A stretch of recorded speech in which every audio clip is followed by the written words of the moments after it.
Welcome to this evening's meeting of the Medford Community Development Board. Chair Jackie McPherson is not in attendance this evening, so I will be chairing the meeting. Recording in progress. I'd like to call the meeting to order. Let's begin with some obligatory procedural matters. This hearing of the Medford Community Development Board is being conducted via remote means. No in-person attendance of members of the public will be permitted, but every effort will be made to ensure that the public can adequately access the proceedings as provided in Chapter 2 of the Acts of 2023. A reminder that anybody who would like to listen or view this meeting while in progress may do so by accessing the link that was included in the meeting agenda posted on the City of Medford website. If, despite our best efforts, we are not able to provide real-time access, we will post a recording of this meeting on the city's website as soon as possible. A reminder that given the remote nature of this meeting, tonight, all votes from the board will be made by roll call. Additionally, project materials for all projects before the board can be viewed on the city's website, medfordma.org, by navigating to boards and commissions, selecting Community Development Board, and clicking on Current CD Board Filings, which is under CD Board Meetings. Danielle will provide a link to the CDB page in the chat. Danielle, I believe you've already sent that through. Yes, thank you for that. So let's kick off with roll call attendance. Jackie McPherson, Peter Calvas. Here. Ari Fishman. Present. Pam Mariansky. Here. Sally Akiki. Present. Sharad Bhattacharya, and myself, Emily Hedeman, present. Danielle, can you please introduce any staff on the call? Yes, myself, Danielle Evans, Senior Planner in the Office of Planning, Development, Sustainability, and also present is Alicia Hunt, the Director of Planning, Development, Sustainability. Great, thank you. We're going to kick off the evening with 290 Salem Street. This is a continuance from April 3rd. This is a site plan review and special permit to allow the construction of a 3-story mixed-use building to contain 7 residential units above ground floor commercial space. Quick note on timing for anybody joining the call. We expect to only have a quorum until 7 p.m. And expect to continue to the next meeting. So I just wanted to provide that heads up in advance. Can the staff please make any introductory comments? Yes, as you're all aware, this was continued a few times while we worked, staff worked with the architect team to make some revisions. There's been a few iterations that have gone back and forth. And they're moving closer in the right direction, but there's still some, tweaks that need to be made. So while we have quorum tonight, tonight is an opportunity to give some direct feedback so that we can get to the finish line. Great. Thank you, Danielle. So I would like the applicant to bring up the most recent changes on the screen, and then I'm actually going to open to the board for feedback.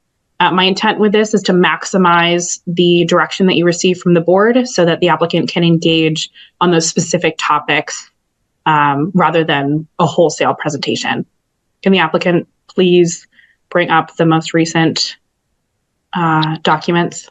I have host disable participation screen sharing. Can the host please enable screen sharing? John? All right. Well, good evening, board, and thank you very much. My name is, as you guys know, Jacob Levine. I'm the architect behind this project, working with the client. Today, our lawyer, Adam, is out, so I'm going to just kind of be doing the little bit of introduction to keep things. Quick note, I was hoping to open it to the board first, because I think there's some specific feedback we were hoping to really focus in on.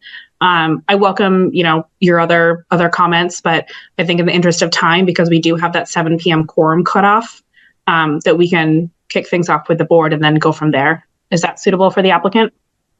Absolutely. Great. Okay, so with that, I'd like to open discussion up to the board. Curious for other board members' feedback before I offer my own.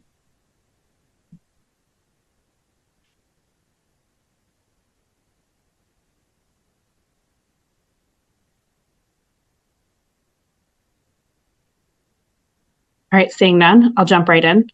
Thank you so much for the revised drawings. I really do appreciate the continued efforts as well as the iterative process that you've engaged with, whether it's with us, the board, or with city staff.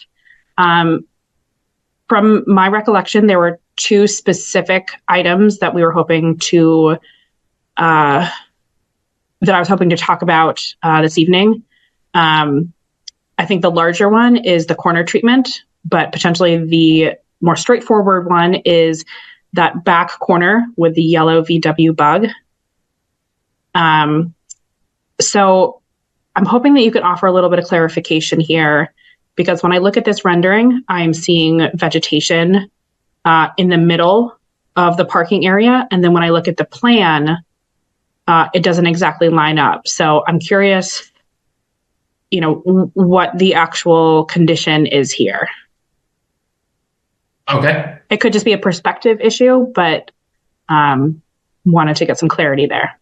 I appreciate that. I think it might just be a perspective issue. Like maybe up here you could see it a little bit clearer than I'm trying the landscape is on the perimeter of the site. And if you kind of look at our proposed site plan, it's all vegetated with bigger trees in the corners. So I think something that we discussed in one of our prior meetings was this building not feeling as well grounded, I think would be a good phrase for it. Meaning, I would agree with that.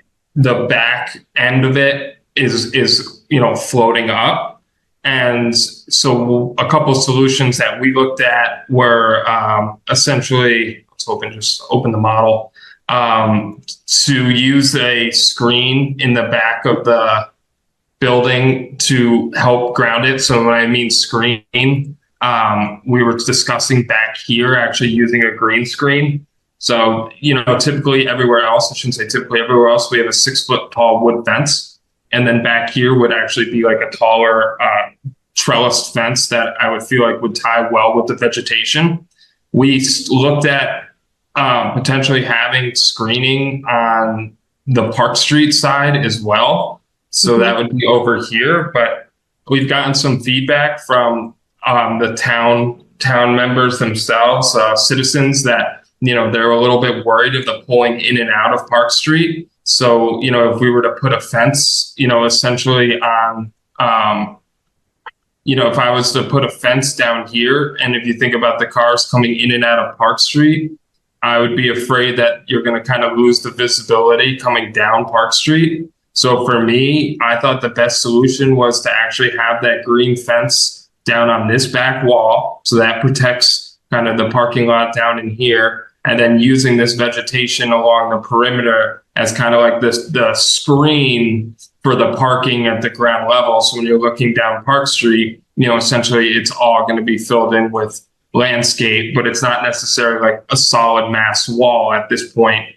And, I think the idea that the building being kind of raised off the ground like this, it kind of hits in two ways of, I still think maybe there's something that we can do with the structure a little bit more to make it a little bit more ornament or a little bit more heavy. But unfortunately, until I get my structural engineer during the construction documents to help me size these members, I don't want to just make up some tree-oriented, structural column that in reality isn't going to be anything like that. It's going to be more of like a 2x2. But I do think it's a really helpful perspective, because I think based on the plans that you had shared, because when we see that first elevated floor, there's no like atmospheric element to it. So we don't realize like where it lines up with the parking below. So I think that was a misunderstanding on my part. I had assumed that the back of the building was the back of the parking. Oh, I see. Yeah. Yeah. So this is a really helpful perspective. I appreciate you pulling us into the model.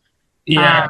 That being said, from that side perspective, it still feels like it's floating. And now that I understand that the back of the building is not the back of the parking. Previous solutions that I've kind of been thinking about don't work. So, okay. Yeah. Are there any other thoughts by other board members? Yeah. Was I the only one that that maybe had this misunderstanding?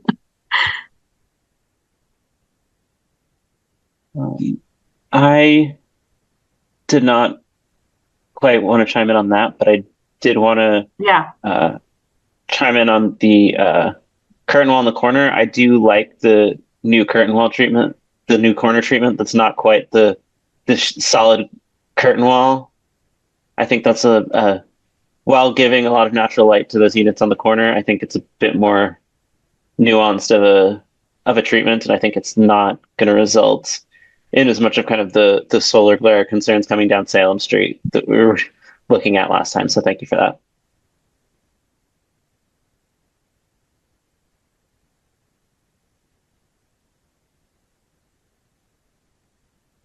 Thank you for that, Peter. I appreciate it. Still thinking about this back corner.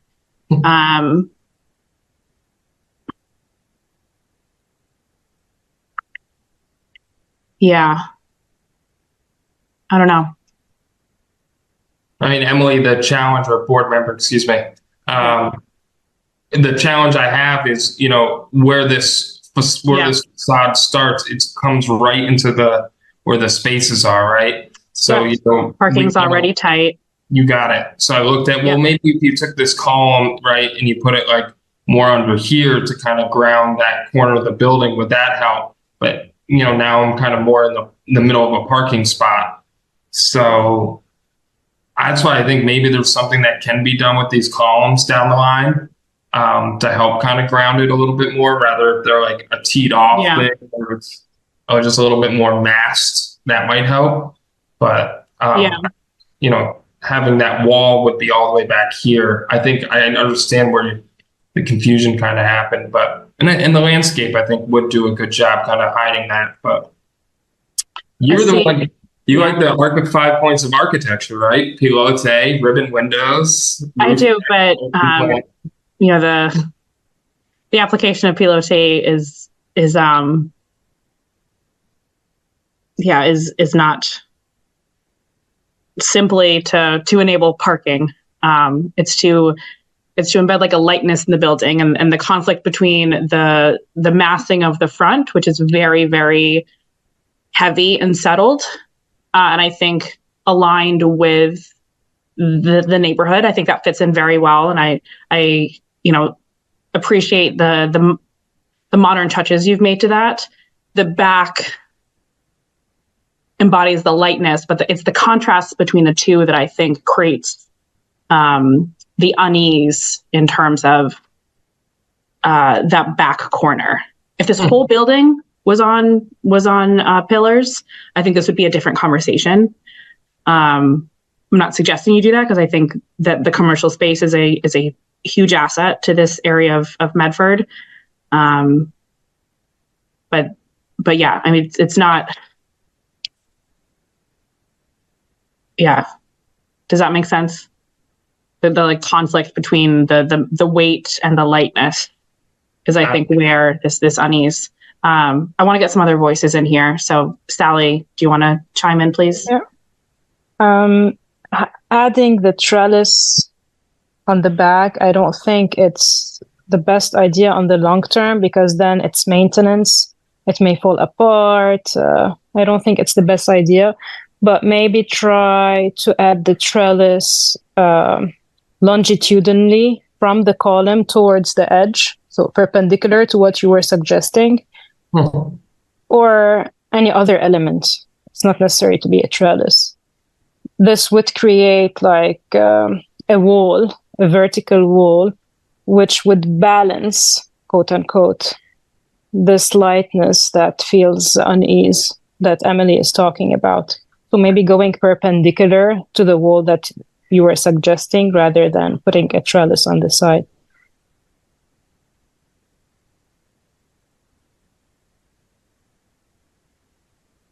Pam? Oh, you're still on mute. Yeah, I'm glad to see so I'm going to come back to that front corner. I'm glad to see it's not just all glass. It's not like a whole glass curtain. It seems like it would work better for like residential use if there's a little more privacy.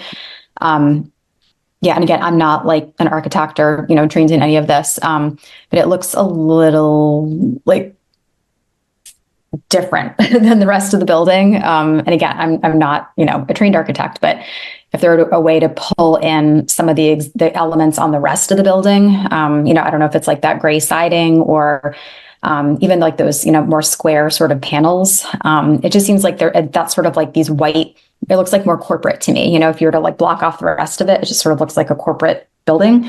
If there were a way to kind of soften those white squares and kind of tie in some of the, colors or elements from the rest of the building, I think it would look less sort of disjointed to me.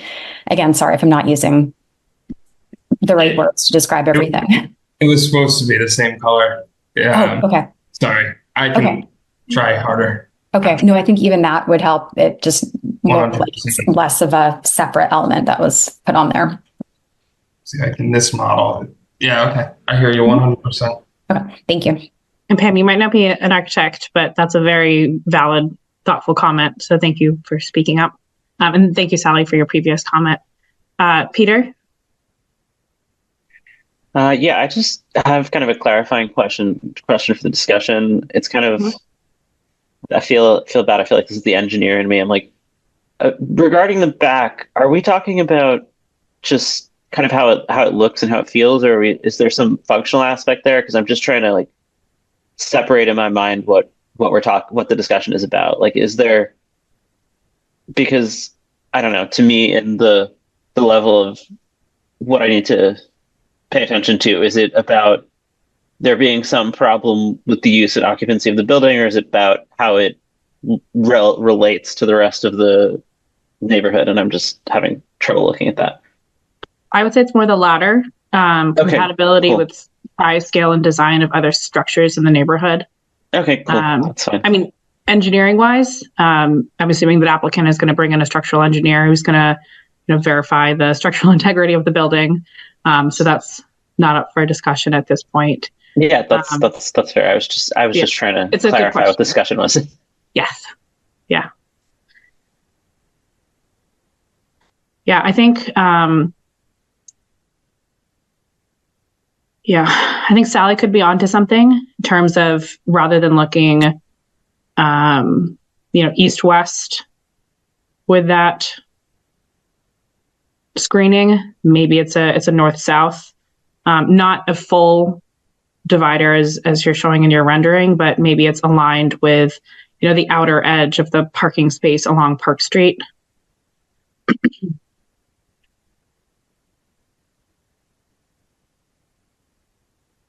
Yeah. I don't know. I'm actually on the camp of I very much like the building kind of floating back there. So I have to also wrap my head around the problem to find a good solution. Sure, and I appreciate that. I think while design is subjective, we are working to make sure that from a size, scale, design perspective, there is some compatibility with the neighborhood. So that's why we're trying to give you this direct feedback, whether it's move the screening so it's aligned with the parking markings. Maybe it's more robust vegetation.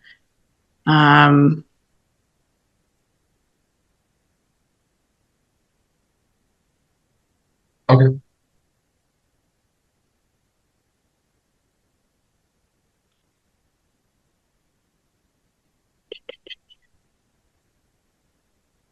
I mean, is that something that is going to kind of hold us up, or is there a way that, we can try to get approval in the next meeting? And, this is something that like we're going to work with in the construction document, design development phase of things.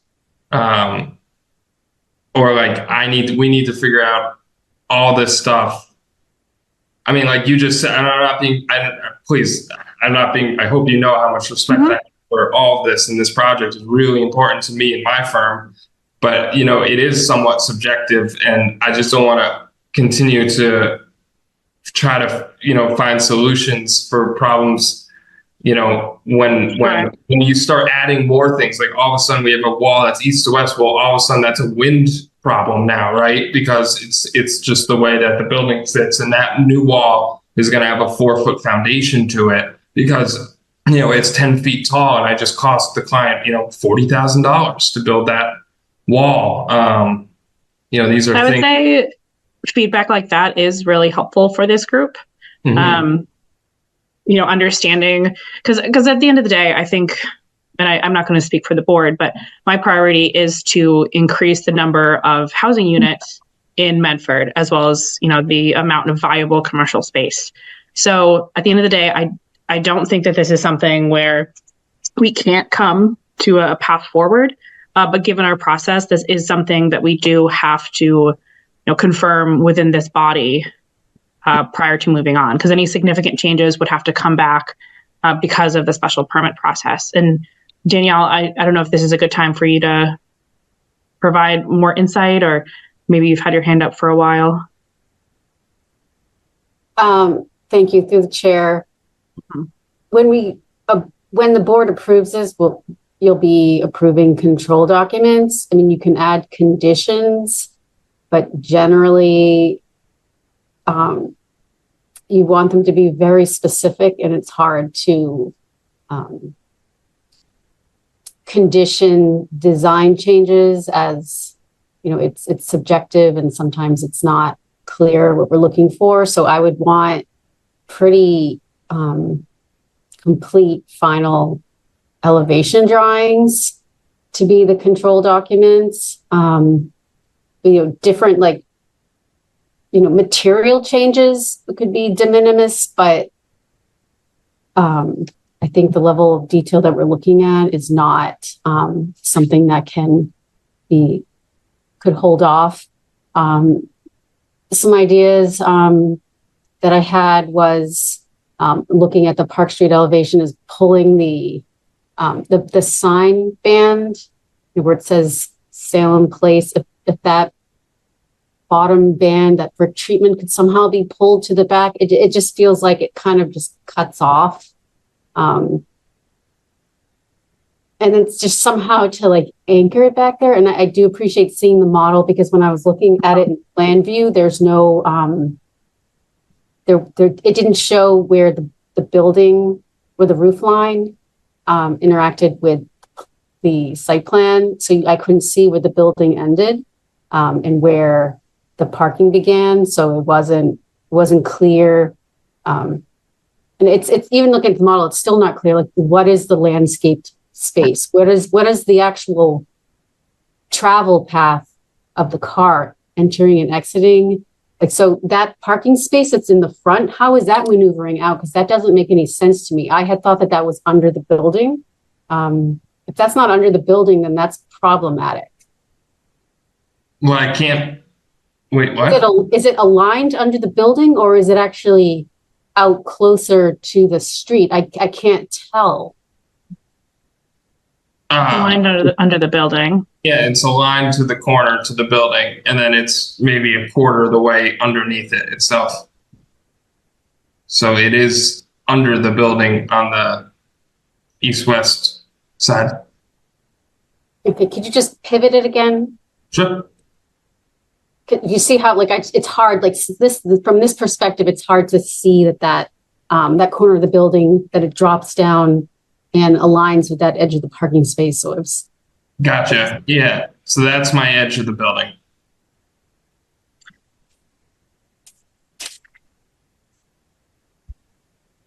Okay. Well, that's some good feedback. Thinking about wrapping this ribbon, and maybe it does come down to have some way. Yeah, I think that, I mean, also considering some of the comments you've made in terms of, you know, like, how deep does that foundation need to go? You know, at what expense would it be to, you know, this project? Because those are things that, you know, we do need to consider in addition to design. And, you know, by no means do we want to burden this project unnecessarily. But I think that could be a reasonable solution. Realizing that we have 5 minutes left, I want to open this back up to other members of the chair as well as the applicant if there's anything else you want to share.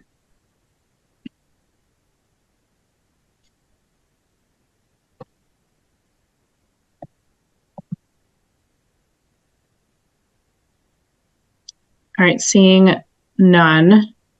Do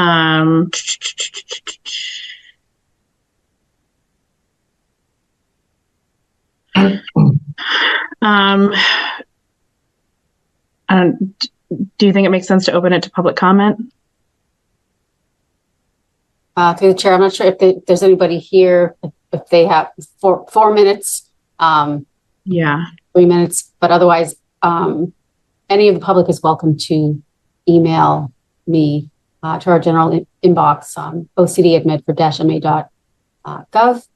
Yes. With the design-specific changes. The zoning board did grant the variances for the setbacks, so we have our envelope that we're working with. So now we're looking at the site plan review criteria, which is, the design, which is very much what is the board's purview. Great. Can I add one last comment? So Please. We did go through and update the fenestration per Danielle's, and I think it looks dynamite.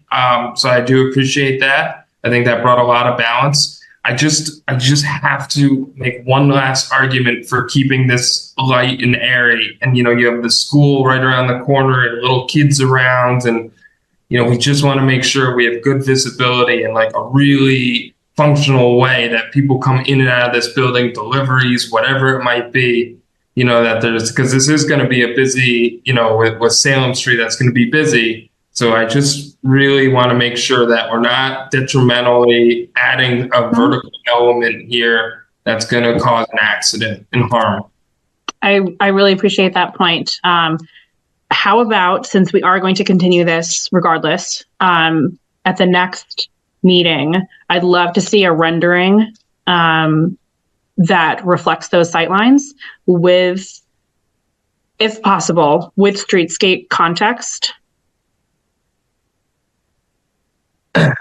So Okay. even if it's just a screenshot from Google Maps, with a very rudimentary overlay of, you're using review for this. So, just place the person in the parking spot and then out on the street and show us, if that concern is valid, because it may be. And, I really appreciate, some background on that, because I think it is a valid concern. I just want to go from there. Right. So, okay. Yeah. Understood. So yeah, if, show under something here. blocking it and then show something not blocking it, and then we can go from there. I'm just trying to get, okay. And we just really are trying hard not to just continue to kick the can down the road. Yep. One time after another from my client's standpoint. Yep. And I appreciate that. And I would say work, hand in hand with city staff. And, Danielle, if there's any interim discussions that need to happen, let us know. Peter, you're on mute. Just doing my clerk job and reminding us that we need to Make a move on motion. in like a minute. Yeah. So realizing that, can I get a motion to continue to a date certain, which I believe is May 1st without prejudice? So moved. Can I have a second? Second. Okay, thank you. And then I would like to recognize the applicant, just for one last comment, it seems like. Thank you. Just to be clear, this is the only thing that I'm going back to the drawing board for is this corner. We're okay with the other corner facade for now and some other things. Is that right? Just studying this.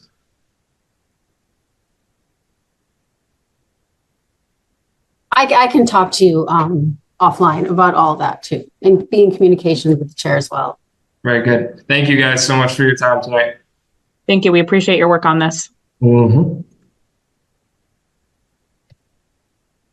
You had a motion. Roll call vote. You didn't vote. We never voted. Oh, shoot. We didn't vote. Shit. Pam left. Are we?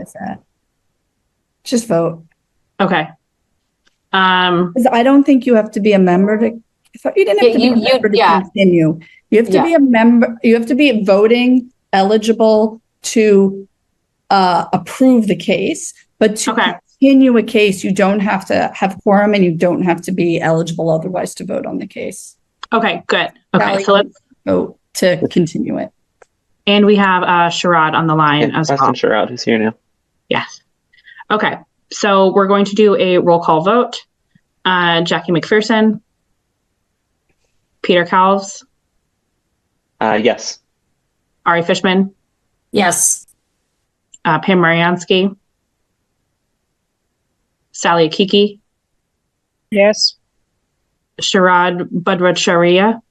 Yes. And myself, Emily Hedeman, is a yes. Thank you for waiting for us to make it official. Thank you, guys. We'll see you in a couple of weeks. Have a nice evening.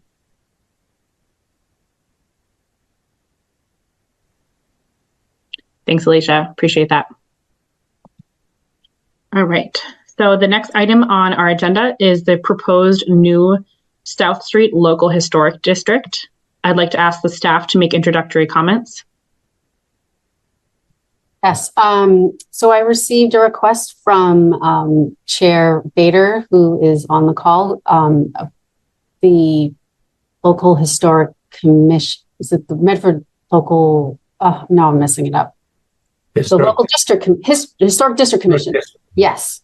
They're interested in creating a new local historic district on South Street. And one of the steps under state law to create a new local historic district is they prepared the study, and I'll let Mr. Bader go into it into more detail. But this is before you to make a recommendation to City Council. Correct. And I have a presentation if that's appropriate. That would be great. I'll make you a co-host. Can I share my screen? You should be able to now. Okay. Yeah. Oh. Wait a minute, sorry. Zoom share screen, yes. Sorry. I haven't given a presentation in some time. Oops. Just a minute, please.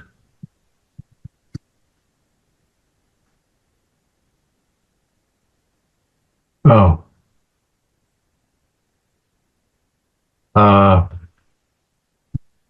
Okay. Can you see my screen? Yes. Okay. So, here is,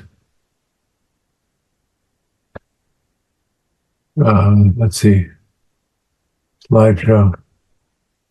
Here we go. Okay, play from start. Okay, you see my screen now? Yes. Still see my screen? Proposed South Street District.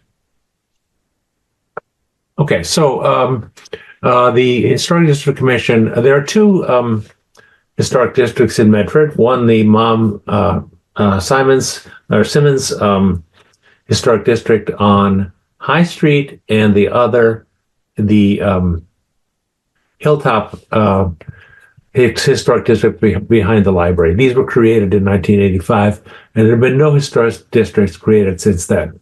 Now, there's a big problem there because there are a lot of historic buildings in South Street that go back before the Civil War, and they need to be protected, and they're very we've gone through the entire process with the Mass Historical Commission, with public hearings, and so on. And I just want to run through my presentation at the hearings here tonight. So this is what South Street looked like in 1880. You can see that grandfather's house is there.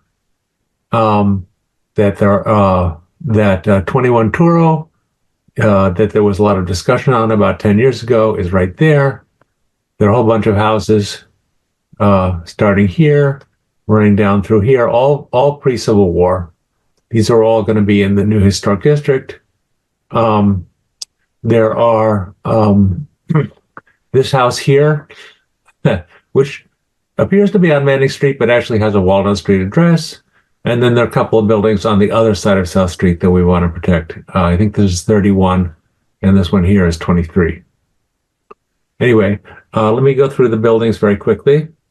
As I say, we targeted pre-Civil War buildings. There are Victorian buildings in this area. There are actually probably at least 20 of them, but we didn't target Victorian in this particular round of the South Street Historic District. It could be expanded later, but we're focusing on pre-Civil War buildings for this particular iteration of the Historic District.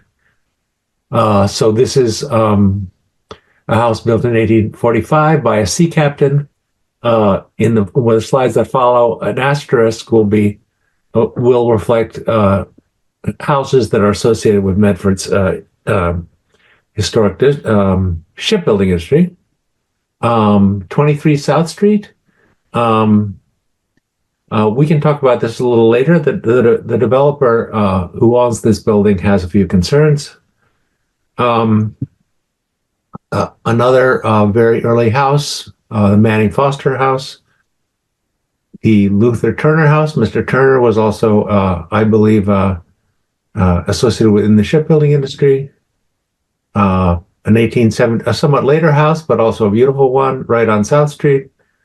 An 1851 house, again in that same block of South Street. 54 South Street. Now, you may be familiar with the 54 South Street in that there was a developer bought the entire property and wants to, and probably is, building a second building right next to it. There was a lot of discussion about that. This would put put the entire lot under Historic District Commission control. 60th South Street, another beautiful building, a little later, 1912. Another pre-Civil War building. It's kind of altered a lot, but it's in the same block, so I think it's important. It is in a historic building, and it is in the same block, so I think it's important to include it. An 1840 building that where it was built by someone with the last name of James. A person named John Chardy, who was an American poet of the 20th century, also grew up there. Again, as someone associated with the shipbuilding industry, 1822, a quite early building, and 114, of course, grandfather's house. Then on Turo Ave, we have 11 Turo that was built in, it doesn't look like much, but it was built in 1840. Okay, this is the house that there was much to do about 10 years ago. Tufts University owned it for years, as they did the grandfather's house. They wanted to develop the entire lot, and the community rose up against that, and this would protect that lot and this house indefinitely. Let's see. This is the oldest house in the district, 1 Walnut Street. Mr. Bradbury was also associated with the shipbuilding industry. Another very old house. Oh, 15 Walnut, right. This house is really on Manning Street, but it somehow, for some reason, has the address of. I worried about this for quite a while. While I was preparing for this meeting. It actually, the 15 Walnut is the actual address of this house.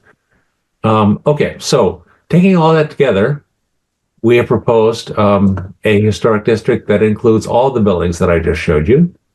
It starts at grandfather's house, runs down South Street, jogs up a little bit on Touro Ave to include 21 Touro, which is the house I was talking about, runs all the way down South Street, and it has this beautiful block right here. This is like one of the gems of Medford, is this block right here. And this is the house, this is the lot that was acquired by the developer that's been in front of the Historical Commission and the Zoning Board for months or possibly even years. All this will be protected. And as I say, 23, developer has some concerns, but it's a very, very old house.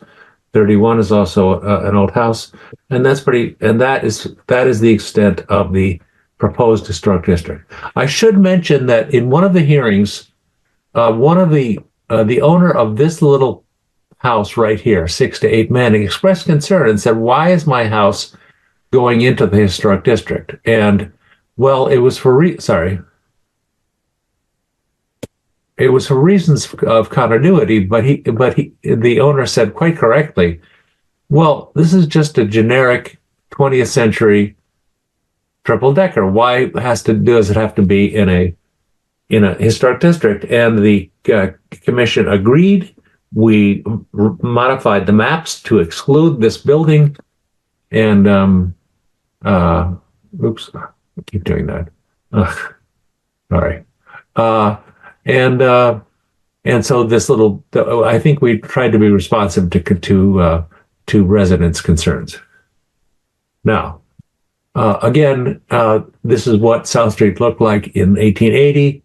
You can see, as I mentioned, you can see grandfather's house all the way down. And so let's just have a look at what does Mass General Laws 40C require? Well, first of all, the Historic District Commission itself has to initiate the process. We did that in late 2022. We have to submit a preliminary report to the Mass Historical Commission. We did that in July of last year. We have to get approval by the Mass Historical Commission. There was actually a quite lengthy hearing, and they approved it unanimously. Then we held public hearings. Normally there's only one public hearing, but we held two because of certain concerns. And as I say, on the basis of those hearings, we did remove one house. And then consultation with the Community Development Board, that's you.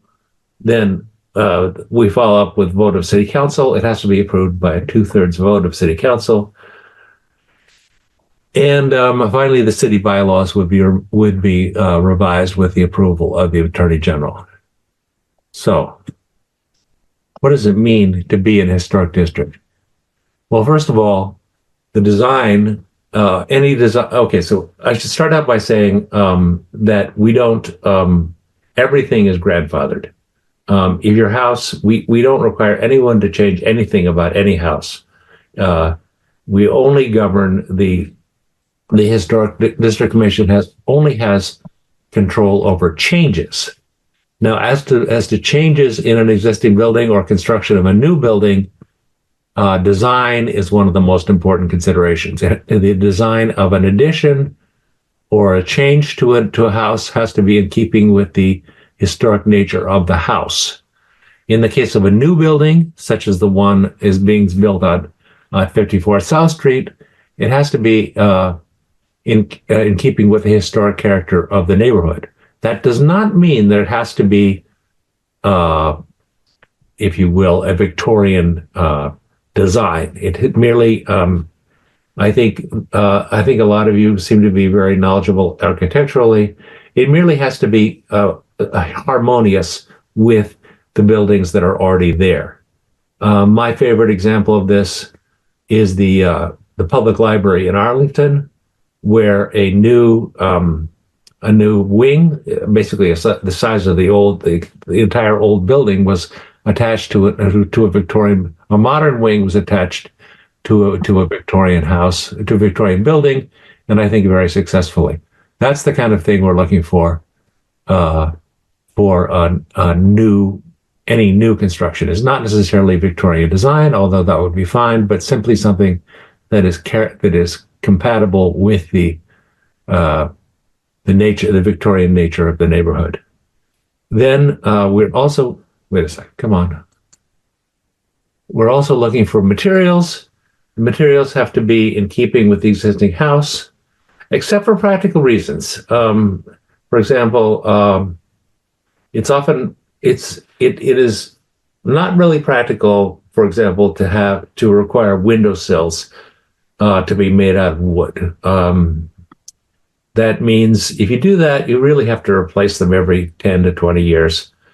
People don't want to do that. They want to put in a artificial material that looks as much as possible like wood. That's actually fine. Similarly, with parts of the building that touch the ground, we do allow artificial materials that resemble the original materials. So there's no absolute prohibition on any material. And we work very hard with residents to make sure their needs are met. Okay. So I should say that's it. Everything else on the design on the website is website only. Everything is considered in account a case-by-case basis. There are no absolute prohibitions of anything. We've never approved the demolition of a house, but there's nothing that would prevent us from doing so. Okay. One more. Okay. How are historic districts administered? Well, with the Historic Commission, we're all volunteers.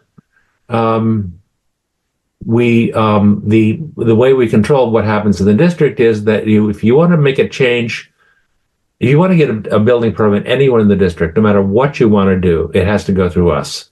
And we have to issue a certificate of appropriateness for you to even get a building permit. The commission meet once a month, and sometimes the residents or developers want a quicker meeting. We do everything possible to accommodate that kind of request. We've sometimes had somebody say, I can't wait a month. I want this to happen next week. We have gone ahead and scheduled a meeting the following week.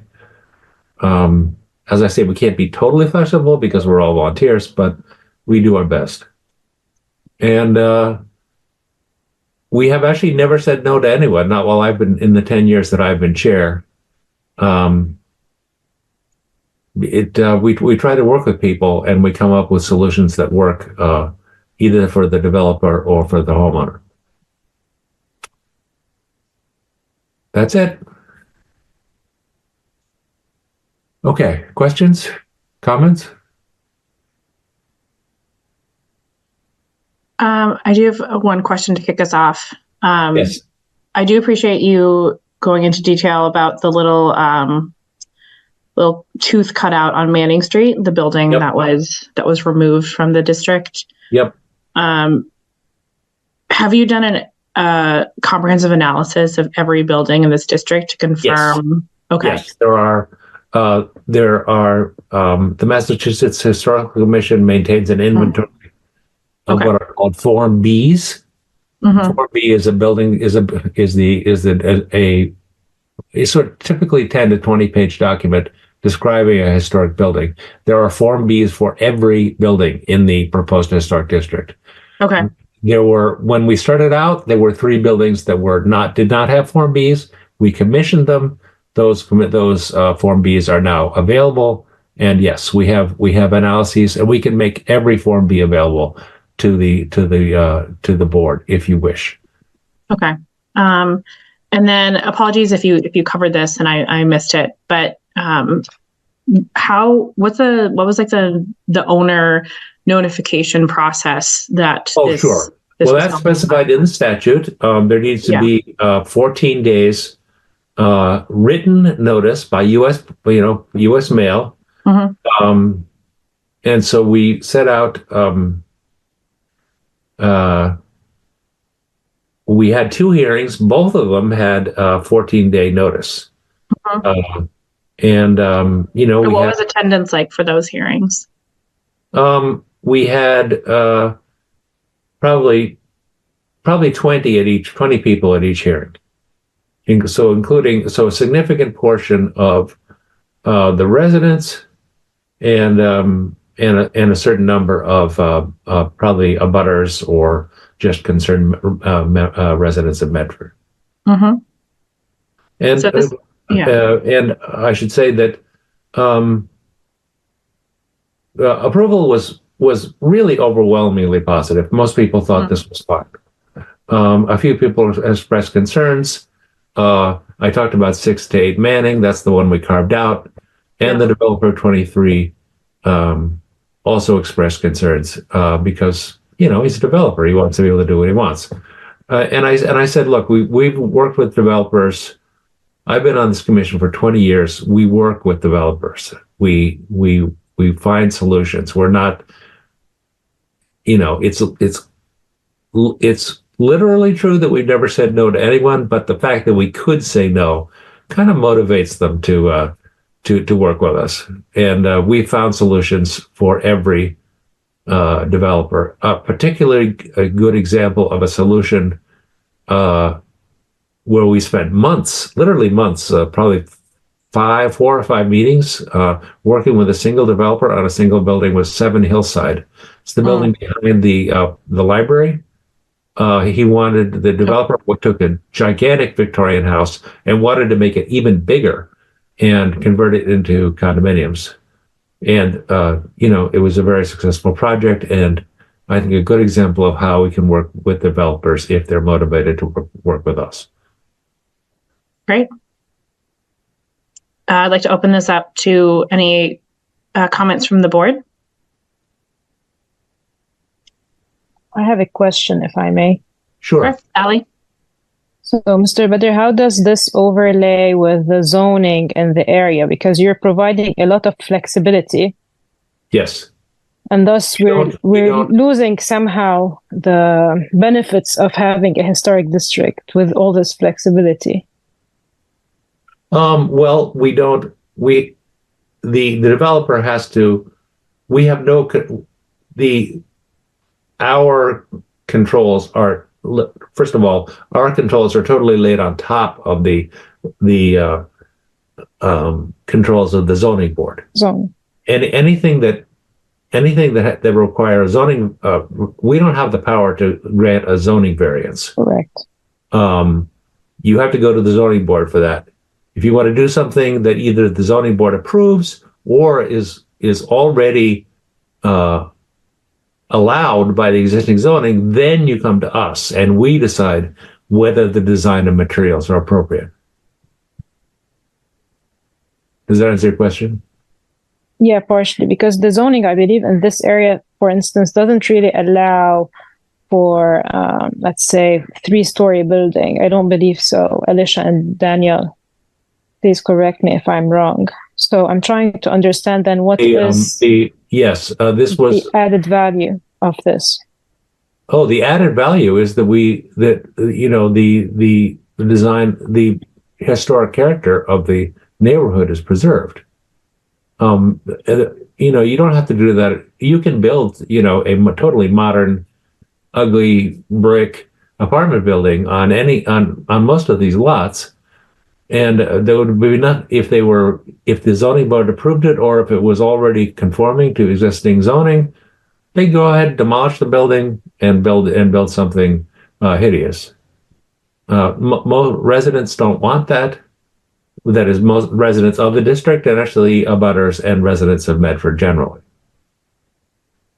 Just to clarify, it might be hideous or, abhorrent from a design perspective, but I think maybe the thing to focus on is that by adopting this historic district, it would preserve the neighborhood.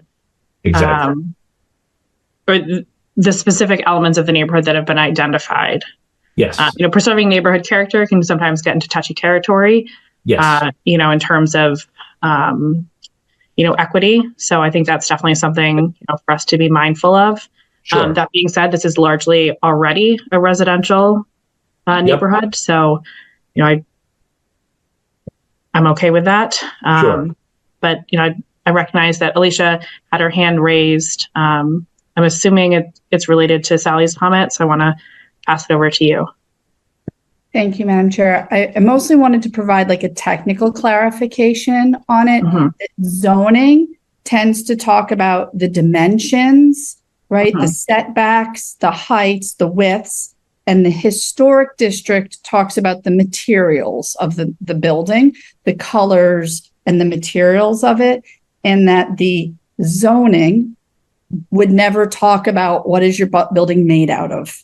What are the materials it's using? That is something you do in site plan review, but not in zoning, especially not in a residential district where we're allowing, single family homes. We would never be talking about, the zoning board would never speak to what does the building really look like? That's actually not truly in their purview, unless they're going from that. Some of the requests that comes in is 2.5 stories versus 3 stories, and that affects the look of things. And that I could imagine might kind of be the one place where it crosses a little with the historic. Yes, that's exactly what I was going to say. Is that massing can be a design issue, can become a design question, and is therefore under our jurisdiction. If the massing is inappropriate for the neighborhood, that's a concern for us. Just in order to close basically what I've just started basically. I am with having this as a historic district. I live at South Street, and this is what I enjoy about South Street.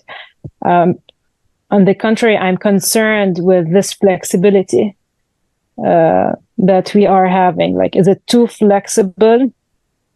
So maybe based on your experience, Mr. Badr, you can just give me an example where we were not too flexible, or we were able to achieve what is best for the neighborhood. Like, for instance, one of the buildings right across my street, they've already added a floor. Let me pull up from your slide, basically the name of the building. Sure. What's the address? It's 31 South Street. They've already started construction, and they've added a floor. Sorry. 31 South Street. 31? 31, yeah. So, for instance, in this case, how we could have made things different in order to preserve the aspect, even though they did a nice job, honestly, but... Well, we would have to... we typically have an architect on the commission, and he or she will typically evaluate better than a layman can how the massing will affect the general look of the neighborhood. If the massing is appropriate for the historic area, that is basically, in layman's terms, and I'm a layman, if it were something that could have been built at the period that the original house was built. So could this house have been built with 3 stories?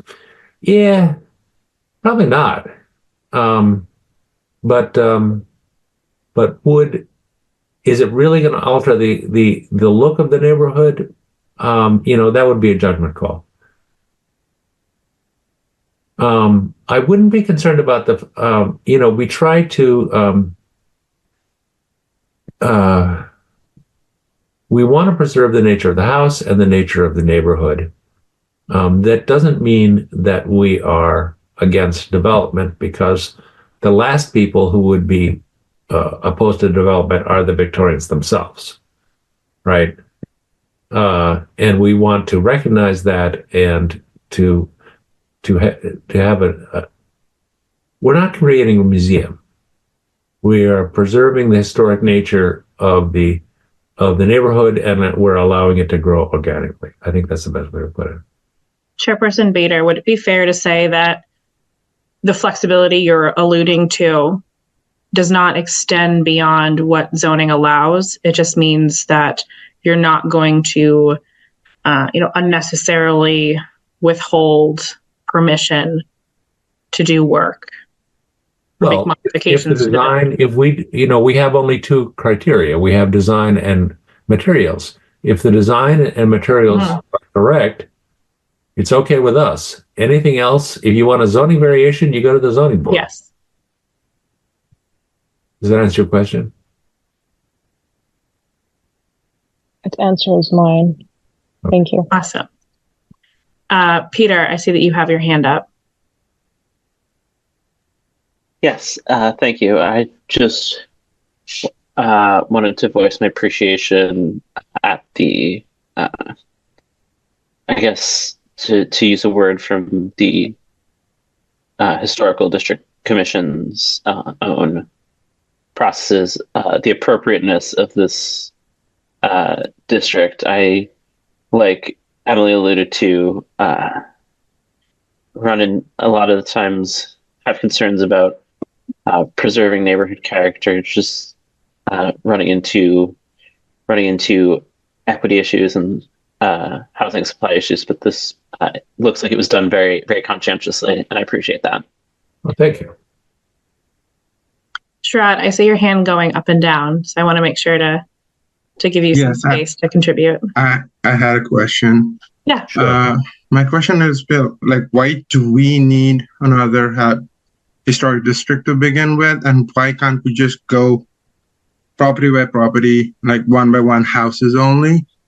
I think it's a big chunk of the neighborhood that's taking up the Historic Commission, and there are a couple of exclusions there.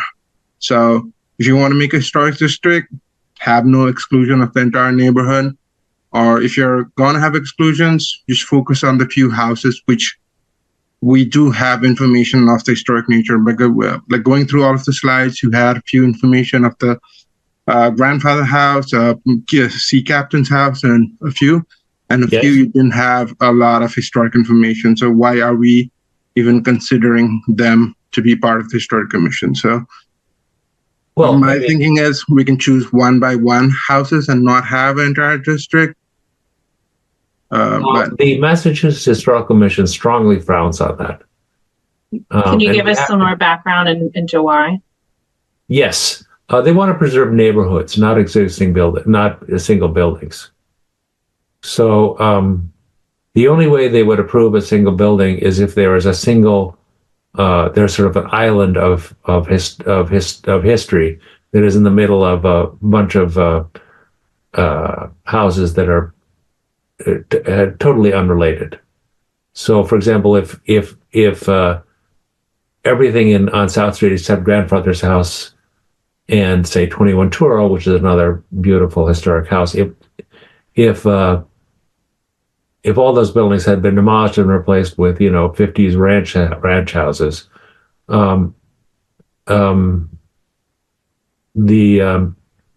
we would certainly go after 21 Touro and grandfather's house as single house historic districts, and the Mass Historical Commission permits that. But in the case of where there is actually a historic neighborhood in place, they want the historic district to actually be as inclusive as possible. I also have a point of inquiry, maybe, I guess it is. Yeah. Sharad, I think you brought up a good point, which Chairperson Bader may be able to clarify. Sure. So you have this collection of slides, most of which have an address. Sometimes there's a name for the house and a year and a photo. If there's not historical information featured on the slide, does that mean that there's no historical information available for that property? You had mentioned. Well, there are Form Bs for all 17 properties. Okay. There are 17 properties in this district, proposed district, and they all have Form Bs. A Form B is a document of 10 to 20 pages listing all the owners of the house and little bits of biographical information about each owner. It also discusses the architectural design of the original house, then the history of the architectural changes as far as we know, and a general recommendation of whether this house preserves its historic nature or not. So it might be fair to say that the information presented on the slides is just a brief excerpt of significance. This is one picture and one name and one address. Okay. There's as I say, 10 to 20 pages available about each house, which I've had. A lot of them are available on a database that's run through the Mass Historical Commission, And for any that are not there, I'm happy to send them to you. Okay. Danielle, I see your hand is raised. Yeah, and there was the 32-page report that outlines these as well. And yeah, macros.net, you can always look up your house. My last house had a Form B on it. It was really interesting to learn about home. It wasn't in a local district, but it had a Form B, which I thought was yes. What's it called? There are. A Form Macris, MACRIS.net. Yes. Nice. And the entire city is not inventoried. So I noticed that Ryan Hayward from the Medford Historical Commission is also on the call. And their commission, is methodically going through and trying to get the entire city inventoried. But there's funding and necessary for that because you hire someone to do it. And yes, and we are the that is the Historic District Commission are the beneficiaries of that. We, most of these buildings already had Form Bs. We only had Commission 3 out of the 17 buildings. So we're grateful to the Mass Historical Commission for commissioning those Form Bs. Great. Alicia, I just got the right URL. I can drop that in the chat. Sure. The MHC dot needed to go before it. The joys of Google. Okay, cool. Right. I always Google it, I feel like. Or I have it bookmarked. I love it. All right. Oh, through the chair. I originally had my hand up because I wanted to speak to the zoning. Yes. General residential and apartment 1, which actually does allow for a great deal of density. So there's nothing that would preclude, to have some density condos, apartments within a form of a building that could look more in keeping with the times. It would be, how does it present, where door placements are and things like that. Sure. So it can be done sensitively, and it wouldn't be, in conflict with our goals for housing production. Exactly. That's a helpful clarification. Thank you, Danielle. Yeah. As I say, we have most of the meetings that we have at the commission are people who want to build additions to their houses and be able to house more people. And I understand that that is one of the goals of your this board. And there's absolutely nothing that, not absolutely nothing. It has to be done in keeping with the character of the neighborhood and the buildings. But really, there's absolutely nothing stopping people from building additions to their houses that could even be bigger than the house itself. As long as it is in coordination with zoning as well. In coordination with zoning. And I should point out, by the way, that the most famous house in this, what did I do with it? The most famous house in this district, grandfather's house, is actually a good example of this. The original house is this thing right here, in the back. This thing here is actually an addition that dwarfs the original house. No, you can completely do. I mean, the Victorians would do that, and that is exactly the kind of thing we would allow if it's historically if it's appropriate with design and materials. That's fascinating. Thank you for sharing that. I feel like I need to take a long walk along South Street. The house in the back is probably the one that's referred to in the poem. That's very cool. I want to make sure that we're capturing all board comments. Give another opportunity for hands. Otherwise, I am looking for a motion to recommend or not recommend approval. You should probably open for public comment. Oh, okay. I did not see, but it would be appropriate. Okay, I do not see that in my chair notes, but that is a good correction. At this time, I'd like to open to public comment. Those who wish to provide comments can use the raise hand feature or message Danielle in the comments. Before providing your comments, please state your name and address for the record. As a reminder to all meeting participants, please refrain from using the chat function to provide comments, as that is unfortunately not part of the public record. However, if you're having audio or other technical issues, you can enter that into the chat to just give me and staff a heads up, and we'll go from there. Danielle, have you received any previously sent emails or letters? No, I have not. And it's not a public hearing, so you're not compelled to open public comment, but of course you can receive public comment. The public hearings were held, but I have not received anything except from member Hayward of the Medford Historical Commission, who supports this.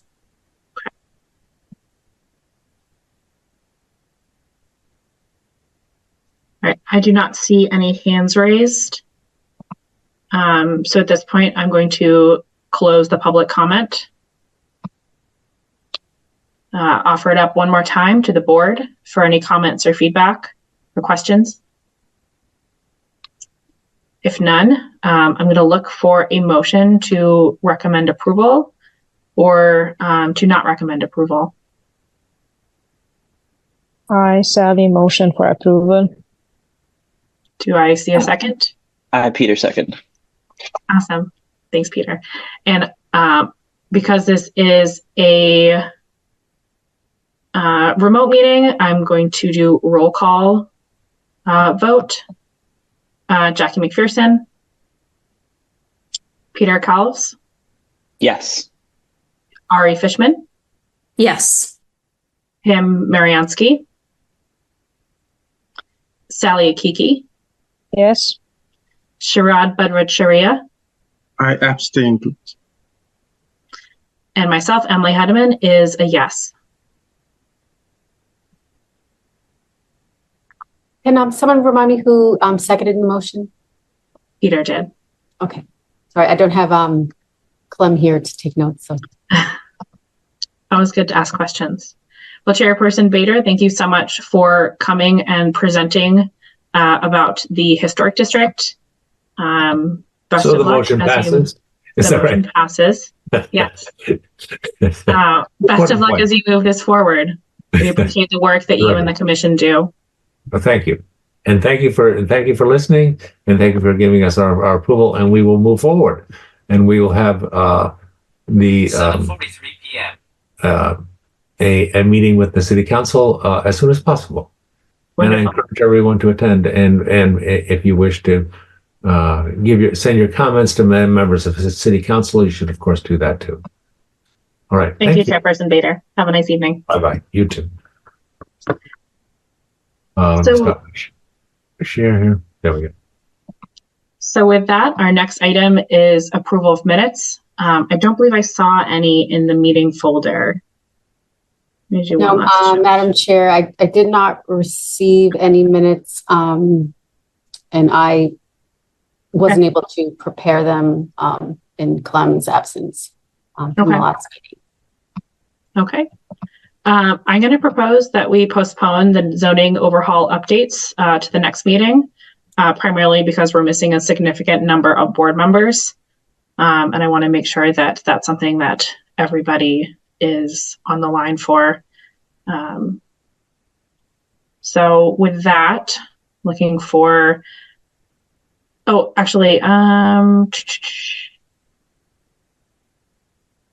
yeah, Danielle or Alicia, do you have anything else that we should cover in this meeting?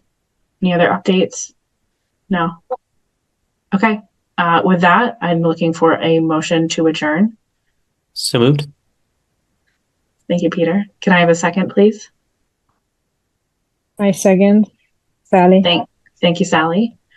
I'm going to do a roll call vote. Jackie McPherson. Peter Calves. Yes. Ari Fishman. Yes. Pam Mariansky. Sally Akiki, Yes. Sharad Bhattacharya, Yes. myself, Emily Hedeman, as a yes. Have a wonderful Wednesday evening. Thank you all so much for your participation and your patience with me chairing in our wonderful chair's absence. She will be back next time for regularly scheduled programming. Thank you all so much.